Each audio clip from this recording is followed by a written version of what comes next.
I'm Deepak Chopra. You're watching New Realities.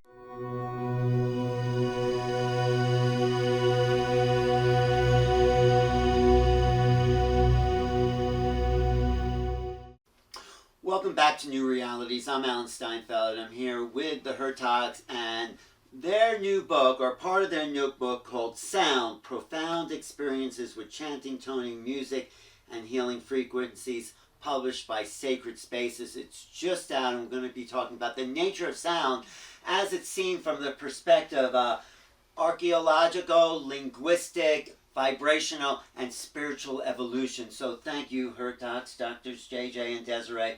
One thing I want to start off with is that Shwala de Lubitz, the great mystic in Egypt, in the Temple of Man, said, sound created the ear. Do you know what he meant by that? Yes, and matter of fact, if you look at the ancient acupuncture charts from China, the embryo, a newborn child, is pictured with the earlobe representing the head in a position upside down, representing the small musical instrumentation of the ear. The ear is exemplified in the very beginning of the Torah scripture when it speaks about the word or the vibration of God moving over the still waters. The word is there at the beginning of John's Gospel. In the beginning was the word. That is the higher vibration. So it is clear in all major traditions, the ear, the Shema, is the call to higher consciousness and realization. Right, and inside the ear, we don't see it, but anyone who knows biology will tell you, is the cochlea. And that cochlea is very similar to a Fibonacci spiral. And it just shows you that everything in the universe has some greater energy or some greater power. And we believe that everything in the universe is connected with sound vibration. Right, in the beginning was the word, like you said, but in your archaeological linguistic studies, you've came up with some very important findings. Right, and this ties into Shwala de Lubitz and others like him, because we discovered that there is a musical tonality built into the very structure of the Egyptian rooms. Yes. As a matter of fact, in a book that Desiree and I wrote called Consciousness, Energy, and Future Science, there's a chapter that we have on Egypt, and I'm holding up now the diagram of the Sphinx project. As you can see, the modalities, the, shall we say, inner geometries and curvatures of a room or chamber inside the Great Pyramid of Egypt. This is simply a modification of the sound structures we measured in all of the major pyramids in Giza. So the bottom line here is we are musical instruments. We are a body electric, but we need a consciousness to pull us into a greater musical symphony. And that's why there's so many subtitles or disciplines from plant communication to cosmic intelligence that is basically waking us up to a larger soundscape of life. But Desiree, why was sound so important to the ancients? Well, I think to the ancients and to the contemporary and for our future, because sound is everything. We look at the cells in our body, they're actually vibrating. You may not be able to hear them, but there's still this vibration. And when you can analyze that, you can actually put a symphony together. This is what Kepler was looking at. Kepler was looking at the different planets, and he thought there was the music of the spheres, and he attributed certain sounds to certain planets at certain times. So one planet actually could have several sounds.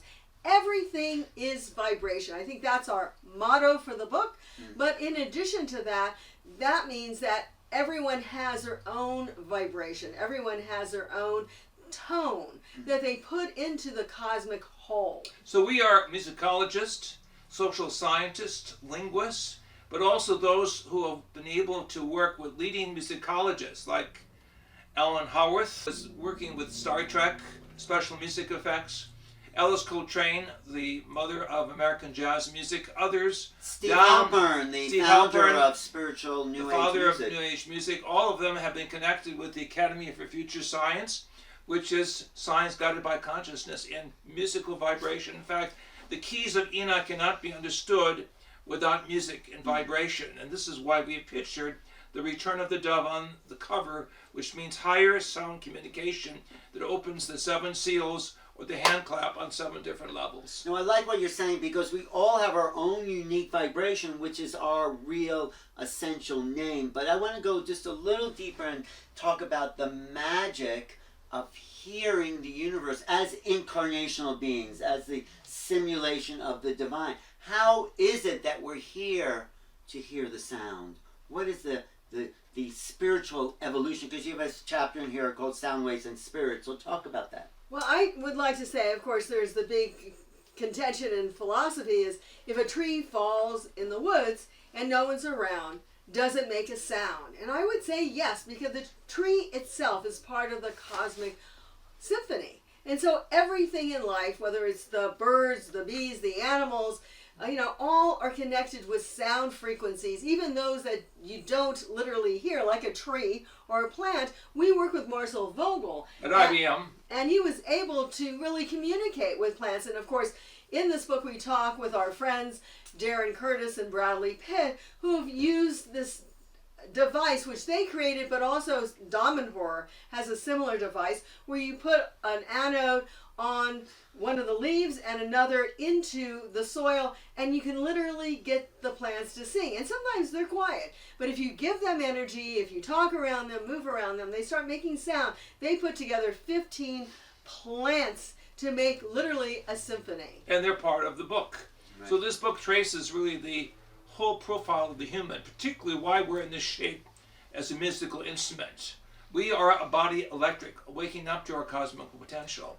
And AT&T, American Telephone and Telegraph, way back in the 1950s, were able to hear the soundscape of messages from radio and even early television programs going into space.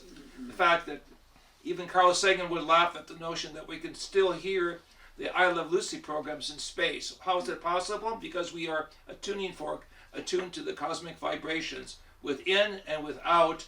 We are a musical receptor and sender of mind over matter signals. All life is vibration, and because of that, we are the instruments of a micro-universe of sound. Well, we're just going through the highlights in the book. So one key aspect of sound, that going back to Pythagoras and coming right up to the present time with I would say NASA and Emoto, Okay. is the geometry in sound, though, before we do that. Right, so there's something called cymatics. It was before Hans Jenny, but he was a Swiss inventor, and so he actually brought it to life. And so what you can do is you can take frequency vibrations. Darren Curtis actually did this for us, creating his own cymatic device. You take frequency vibrations of sound and you put them either with sand or with other magnets, and as you change the sound, you're taking a picture of what's happening to the sand or to the magnets, and they're shifting. Every sound seems to have a different geometry, and we have a few of those pictures in the book. But what's the relationship between sound and imaging?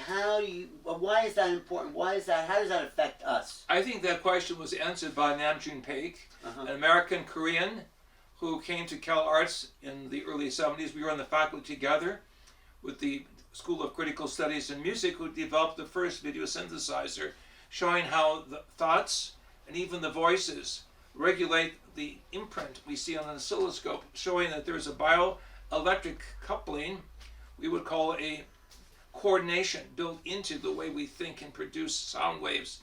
And if we are positive, we have a Buddha-like nature or Christ-like nature, we begin to electrify with greater energy and holistic biolumination. If we are passive or even restrictive in the way we think, that lowers the vibratory rate. And this was studied by the Academy of Science and Medicine in Los Alamos, California in the 1970s by Elmer Green and others, who realized that if we dampen our soundscape, we can affect the psychology of what we're looking at, what we're doing, and how we relate to the universe in general. Well, I want to take that one step further, because we're here in Sedona right now, and many people also work with sound healing.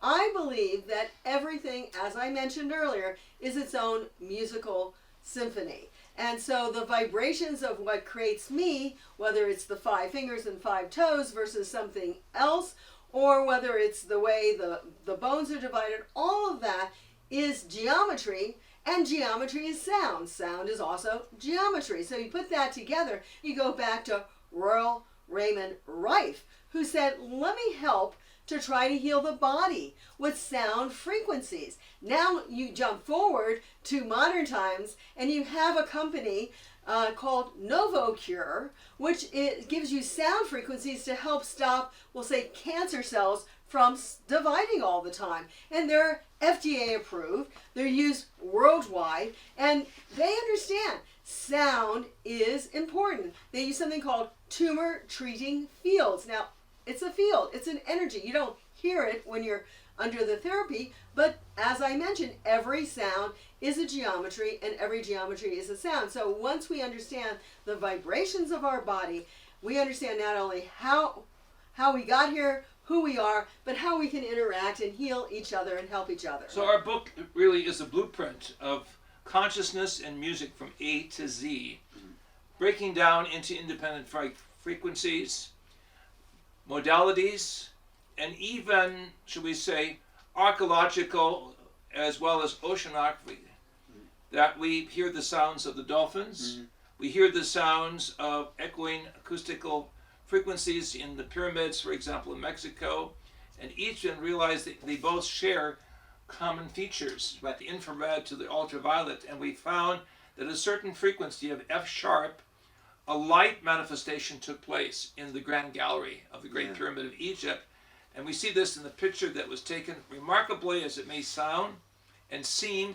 Even the Egyptian guards were caught off guard, quote unquote, when they saw a standing column or wave of light manifest inside the Grand Gallery because of the shape and what we believe to be the geometric form of energy that was collected.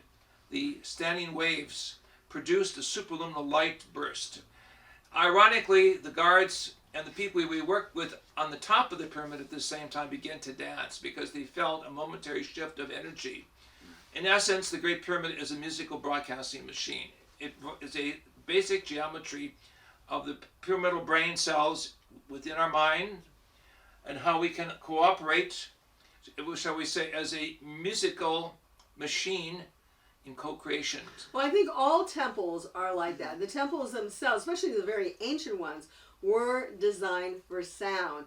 We went many times to the area of Tikal, Guatemala, and when we were there, one time we were standing way up on top of one of the main pyramids in the square, and the other person who's down at the base can hear perfectly what's being said. And Dr. Hurtak, say what else you experienced there. There was a female voice that suddenly began to sing in harmony. And I had this recorded by Henry Belk of the Belk Foundation that did all of the leading research with Dr. Andrei Puharich and other experts back in the 1960s and 70s, particularly with the healers of the Philippines and Mexico. In short, Tikal means the city of sound.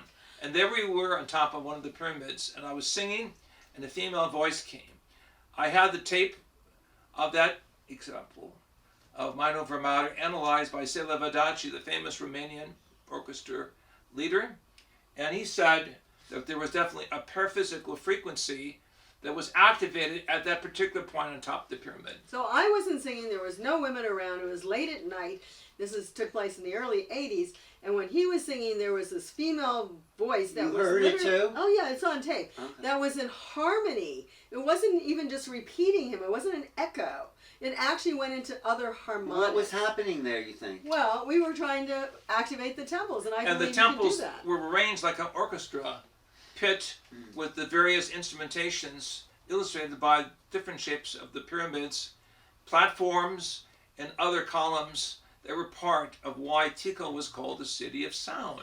So these ancient sites, even Egypt, even the temple in Chichen Itza, Exactly. It have has sound. the Quetzal bird. If you stand in a certain place with the steps going up there to the main pyramid of Chichen Itza, you can create this But Quetzal why bird. was that so important to the ancient? Maybe the extraterrestrials. In addition to bringing people into harmony, I believe the temples were for reconnection. And it wasn't extraterrestrials. I believe that by certain sound frequencies, you open a type of portal of energy. And this book is designed in 3 sections. Dr. Jack and I discuss plant music, music of the spheres, healing practices with sound in the first part, to name a few. And then people come in and talk about their own experiences with music in part 2. And then in part 3, we're able to say about the sacred vibrations that we connected with in the King's Chamber and other parts of the pyramid. And we also give certain mantras for people to use, because literally it's opening a tear in the sky. It's opening a portal when you are bringing those vibrations and frequencies together. It's healing the body, but it's also healing the soul. That's why this is such an important book that covers so much. The one other piece I want to bring out is the brainwave frequencies that Robert Monroe discovered as it affects consciousness. Talk about that, Dr. Well, actually, Dr. Hurtak back in the 70s was doing biofeedback training, also using frequencies of the mind. With Joe Camilla from the University of Chicago, even with colleagues at Los Angeles, at Jet Propulsion Lab, who were training astronauts who would go into space and could use the modulations of mind control to keep quiet if there was a technical misfunction, as well as to communicate through mind over matter signals to mission control in Houston, Texas. So there was areas, shall we say, behind the scenes of how mind over matter communication, later illustrated by Ingo Swann at Stanford Research Institute, opened a whole new chapter. And now, this is the electrifying time when past, present, and future can combine in one book. And this is why this book, sound, is so important, because sound is, shall we say, the link between Alpha and Omega. Talk about the binaural beats as they affect thought frequencies and the ability for creative higher connections. Well, to this other is the great dimensions. genius of Robert Monroe and those who work with him at the Monroe Institute, realizing that the left side of the brain and the right side of the brain have, shall we say, a different vibratory level, and that is resolved by what we would call energies focused together in what we call the midbrain process of energy frequencies and harmonics. Right, and so ultimately also, as Dr. Hurtak had taught back in the early 70s, there's the alpha brain frequency. That puts you into a state of meditation. So by using certain sound frequencies, you can move into that state of meditation much more, we'll say, simply and easily. So you can calm your body. And I think a lot of this has to do, we're not, in fact, there's a disclaimer in the book saying we're not trying to tell you that you can heal your body, because you have to tune into what's really needed for yourself. And this is important because Steve Halpern, the father of New Age music, began to study and work with some of the mantras, providing different levels of biofeedback, what we will call the ability to synchronize both sides of the brain, the male and the female, into harmonic. I mean, you're pointing out to me how important sound is. Of course, it's important because we use it every minute, but there's sound frequencies coming right through here. And you mentioned plants, but I also want to bring in dolphins and whales that live in a sound environment. Can you talk? Yes, John Stewart Reed has an associate, and he's done a lot of studies with this. So the dolphins put out these clicks and sound frequencies, sonar type of frequencies, and now we've been able to interpret what they're seeing. So where it stops and where it comes back to them, you can literally create everything around you just by frequency. You don't have to use your eyes, you can just use sound to create the images around you. And this is why the dolphin is considered the policeman of the oceans.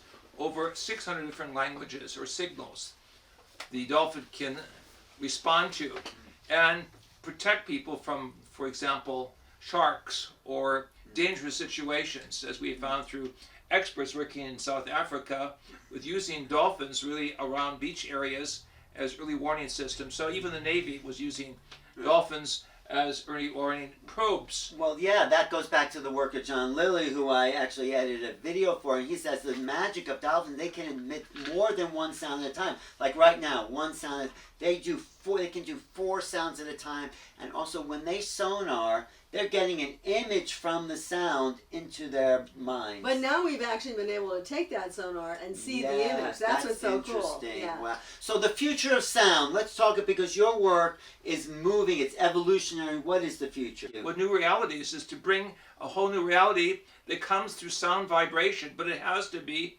orchestrated. And this is where all of us are co-creators. And unless we can balance our energies through our breathing, through our thinking, through our resonance structure of all of the 7 chakras, which mean wheels within the human fabric, unless we can put together the dynamo of mind over magic, mind over matter, unless we can see consciousness vibration interweaving a new path of life, we're all doomed to, unfortunately, vibratory non-existence. Well, music has united the world. It can still unite us. That's why the subtitle is Common Sentience. This is a book published by Sacred Stories Publishing. It's just out now. Any final comments? I mean, it's an infinite topic, but... Right. I'd like to just say a few important things. Yes. First of all, yes, I do believe that sound can help calm your mind, which in that case can also help heal your mind, put you in a greater state of awareness, and also in some cases, when you find the right frequency or combinations of frequencies, because it's really just not one anymore, we've determined it's multiple, then you can even help align your body with who you are, and that helps heal your physical body. And another point that's interesting is we point out in this book was the astronauts when they were first Eugene Cernan and others on the backside of the moon. They heard some very interesting Really? signals, and they actually have recorded it and released that. That is music even sounds outer spacey, doesn't it? Do you hear that? That whistling sound? So the next chapter in space requires an understanding of the music that is there. Even space has sound frequencies that you can hear, and that's what NASA did. And now NASA has the music of the spheres that it's analyzed by taking certain planets and transforming the frequencies of those planets into something that we can hear. It's an algorithm that they use, and so literally there is the music of the spheres, the music of the body, and the music of the planet around us, and all the animals and plants. So the end of the book presents a whole series of mantras or sacred chants that we would like you to use, because unless you can energize yourself with the keys of the greater music of the universe, coming primarily through the ancient cultures, the Hebrew, the Aramaic, the Greek, the Coptic, the Sanskrit, the Tibetan, unless you understand these are the great cultures because these are the great sounds, and you are a temple of the divine or Holy Spirit, we're just talking abstract notions. Yeah. And so I want to share with you a vibration. As a Yes. cantor, I want you to listen very carefully. Feel the quavers and semi-quavers as golden light coming from the top of your head throughout your body, your spinal system, and then recycling through the backside of the spine, going upwards, back from the occipital to the frontal area, and visualize what we'll call a pyramidal capstone of golden light over your head. This is the basic symbol you find in the great cultures, the Mayan, the Aztec, the ancient Egyptian, even in China, the Oriental cultures. The pyramid was really the magic marker, the sacred geometry of breath, music, and sacred spiritual teaching all together. Listen, I'm going to use the mantra of Adonai Shema, which means the Lord is present. It's the realization that we connect our mind with the sacred source, the sacred mind of the universe, known to the prophets, particularly those of Western civilization, as the Lord God, Adonai Shema. Listen and visualize the golden light. Adonai Shema.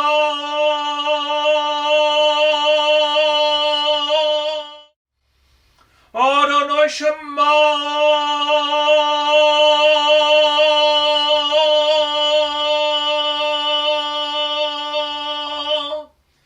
Adonai Shema.